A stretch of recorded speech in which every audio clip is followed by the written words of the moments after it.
UKలో 1 year masters. No IELTS required up to 5 years visa. High visa success rate. జరిగినటువంటి నష్టాన్ని ఇవాళ మీ ముందుంచదలుచుకున్నాం. ఈ ఉమ్మడి నల్గొండలో నిన్న జరిగినటువంటి డిఎస్సి ఎగ్జామ్స్ ఏదైతే ఉన్నాయో రిజల్ట్స్ వచ్చినాయో దాంట్లో ఈడబ్ల్యూఎస్ వాళ్ళకి 2050 ర్యాంక్ వచ్చినా వాళ్ళకి ఉద్యోగం వస్తుంది.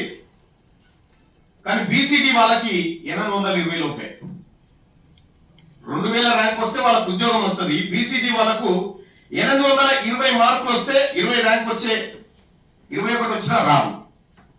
అదే ఆదిలాబాద్ జిల్లాలో తీసుకుంటే బీసీడీలకు 228 ర్యాంక్ వస్తే ఉద్యోగం రాలే. కానీ ఈడబ్ల్యూఎస్ 1948 ర్యాంక్ వచ్చినా కూడా ఉద్యోగం వచ్చింది.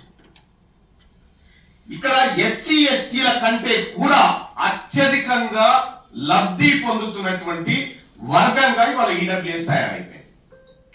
వాస్తవానికి ఇట్లా అన్ని జిల్లాల్లో జరిగినటువంటి ఘోరం ఇదే. వాస్తవానికి రాజ్యాంగం ఏం చెప్తా ఉంది, సామాజికంగా విద్యాపరంగా వెనుకబడినటువంటి వర్గాలకు రిజర్వేషన్ కల్పించడం ద్వారా ఎదిగినటువంటి వర్గాలకు సమాన స్థాయిలో వాళ్ళు ఎదగగలుగుతారనేది రాజ్యాంగం ఆలోచన.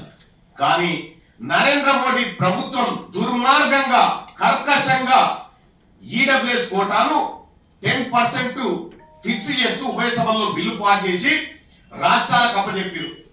రాష్ట్రాల్లో ఇంప్లిమెంట్ చేయాలని లేదు, తమిళనాడు మేము చేయకపోని చెప్పేసింది. కేవలం అక్కడ 2-3% మంది కంటే ఎక్కువ ఉన్నారు. ఇక్కడ తెలంగాణలో కేసీఆర్ అనేటువంటి వ్యక్తి ఈడబ్ల్యూఎస్ కోటాను ఆగమేఘాల మీద ఎలాంటి సర్వే కానీ ఎలాంటి కమిషన్ రిపోర్ట్ కానీ లేకుండా 10% ఇంప్లిమెంట్ చేయడం ద్వారా ఇవాళ డిఎస్సిలో కేవలం 110 ఉద్యోగాలు ఈడబ్ల్యూఎస్ కు రావాల్సి ఉంటే 1100 ఉద్యోగాలు వాళ్ళకు పోయినాయి. ఇలా గ్రూప్ 1లో అదే పరిస్థితి, ఐఏఎస్ లో అదే పరిస్థితి, ఎక్కడ చూసినా ఇదే దుర్మార్గం జరుగుతా ఉంది. కాబట్టి ముఖ్యమంత్రి గారిని రిక్వెస్ట్ చేయడం జరిగింది. ఇక్కడ మా బీసీ ప్రజలు నష్టపోతా ఉన్నారు. ఒక బీసీలే కాదు, ఈ ఈడబ్ల్యూఎస్ కోటా 1 or 1.5% ఫిక్స్ చేస్తే మిగిలినటువంటి 8%, 8.5% ఓపెన్ లో కలిపితే అందులో ఓసీలకు కూడా అవకాశం ఉంటుంది. వాళ్ళు కూడా పోటీ చేసుకునేటువంటి ఏది ఆ ఉద్యోగాలు సంపాదించే అవకాశం ఉంటుంది. కానీ ఇక్కడ అలా జరగడం లేదు. ఇది బీసీలకు, బీసీ నిరుద్యోగ యువతకు జరుగుతున్నటువంటి అన్యాయాన్ని మూడోసారి ముఖ్యమంత్రి గారి దృష్టికి తీసుకుపోవడం జరిగింది. ఆయన అతి త్వరలోనే ఈ సమస్యను పరిష్కరిస్తామని చెప్పడం జరిగింది. వాస్తవానికి రిజర్వేషన్ ఉన్నది పేద వర్గాలను పైకి తీసుకురావడానికి. కానీ నరేంద్ర మోడీ గారి ప్రభుత్వం పెద్దోళ్ళని ఇంకా పెద్దగా చేయడానికి ఈ ఈడబ్ల్యూఎస్ పెట్టి వాళ్ళ కొంపలు ముంచాడు. మధ్యప్రదేశ్ హైకోర్టు క్లియర్ గా జడ్జిమెంట్ ఇచ్చింది. ఇక్కడ ఇంకో ట్విస్ట్ కూడా ఉంది. ఈడబ్ల్యూఎస్ కోటాను మొత్తం ఉన్నటువంటి ఉద్యోగాలు 100 అయితే అందులో 50% ఎస్సీ ఎస్టీ బీసీల రిజర్వేషన్ పోగా మిగిలిన 50లో అప్ టు 10% అన్నది. మిగిలిన 50లో అప్ టు 10% అన్నది. కానీ కేసీఆర్ దుర్మార్గంగా ఈ 100 నుంచి 10% తీయడం వల్ల ఇలా వేలాది ఉద్యోగాలు పొందడంలో బీసీలు నష్టపోతా ఉన్నారు. చేయడంలో ప్రభుత్వానికి చిత్తశుద్ధి ఉన్నా అది బీసీలకు ఇవ్వాలనుకునేటువంటి అంశంలో రాష్ట్ర ప్రభుత్వం నిశ్చితంగా ఆలోచించాలి. ఇది బీసీ బిడ్డలకు దక్కుతలేదు.